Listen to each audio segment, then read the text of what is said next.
Bukas si Billy Crawford sa muling bumalik sa pag-host ng noontime show pero may ilang kondisyon daw siya sakaling dumating ang oportunidad.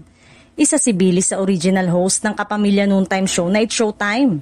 Nagtagal dito si Billy ng 7 taon bago siya nagdesisyong lisani ng programa noong 2018. Ang kanyang family life ang naging pangunahing rason ng pag-alis ni Billy sa show. Bumalik si Billy sa hosting sa pamamagitan ng TV5 noontime show na Laugh Out Loud, Tropang LOL noong 2020 to 2023. Inusisa si Billy kung namimiss ba niya ang pagiging host ng It's Showtime. Yeah, of course. Mabilis niyang sagot. It was a routine, di ba? For ilang taon, 6, 7 years, nakasama nila ako sa noontime show. Of course, I miss it from time to time. But I still keep in touch with all of them. So, lagi kaming nag-uusap-usap. Bukas ba siya sa pag-host uli ng noontime show? Sagot ni Billy na may konsiderasyon siyang sakaling magkaroon ng pagkakataong mag-host uli ng noontime show.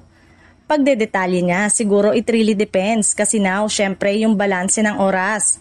Sa tingin nyo naman, makikita nyo kahit umano si Ann Curtis.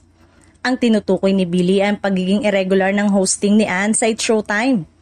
Hinahati kasi ni Ann ang kanyang oras sa pagiging family women, hosting, at iba pang showbiz commitments. Pagpapatuloy ni Billy, kasi when you are in a noontime show, you have to be fully committed din.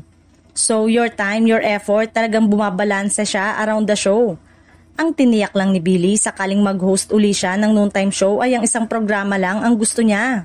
Sabi niya, so if I'm able to go back and if I'm given the opportunity, honestly, it would have to be Showtime forever.